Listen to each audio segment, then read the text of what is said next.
Hi guys, welcome back to my channel. In this video, we are going to be talking about atomic configuration and what is an atom. So let's get started. So guys, what are atoms?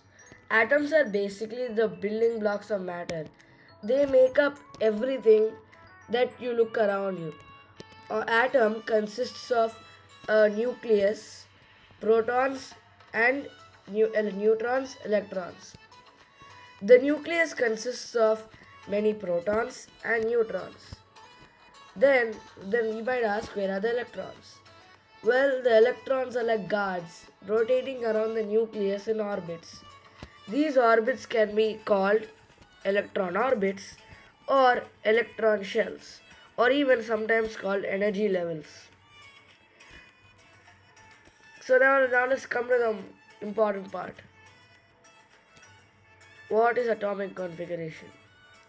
Atomic configuration or electronic configuration is just basically how many electrons are there in one particular orbit. Now if we go back to the previous slide, here it shows that these contain these type of orbits.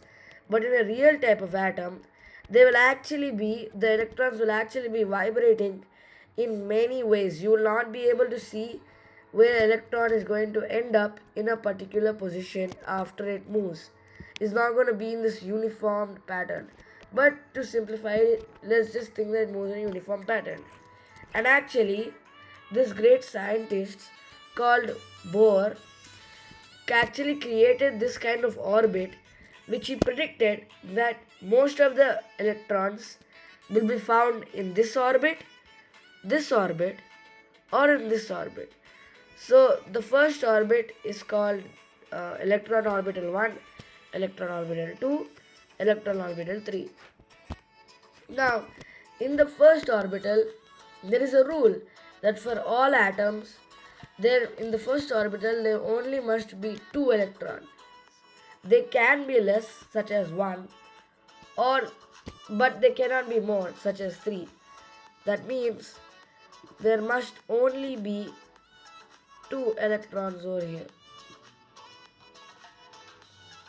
This is the maximum. They can't be 3, 4 or any other more than 2.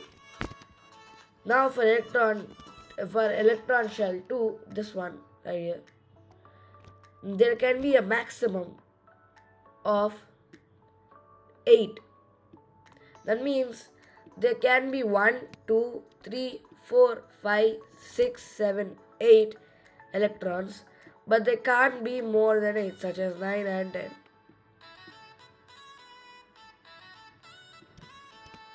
Now, for the third orbital as well, it follows the second orbital rule. There can be 8, at max there can only be 8 electrons. So no need to draw that. Now basically the electron configuration basically tells how many electrons are there in an atom as well. For example, if we take this electron and the electrons are drawn in red, what is the name of this atom?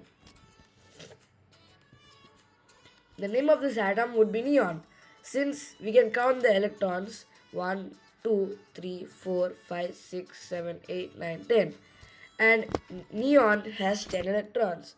So in a certain way, electrons are also the amount of protons and can find out what the name of the atom or symbol element actually is.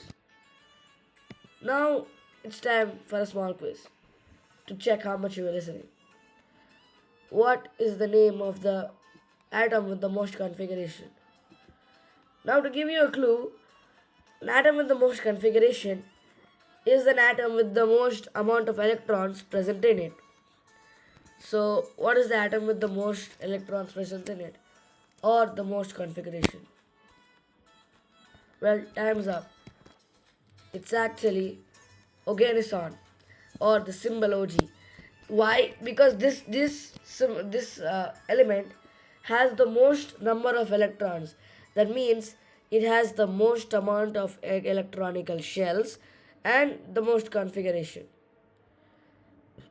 Now, what is the atom with the least configuration? Which basically means what is the atom with the least amount of electrons. To simplify it even more, you basically have to tell the name of an element which the electron is 1, and that element is hydrogen. How many electrons can be there in the second electron shell hole? I mentioned in the previous slide, guys. The second shell can only be holding a max of 8 electrons. How many electrons can the first shell hold? Again, the previous slide I explained this. The second electron shell can only at a max hold 2 electrons. So thank you so much, guys. I hope you like the video. If you like the video, please like, share, subscribe. Thank you, and I'll see you again.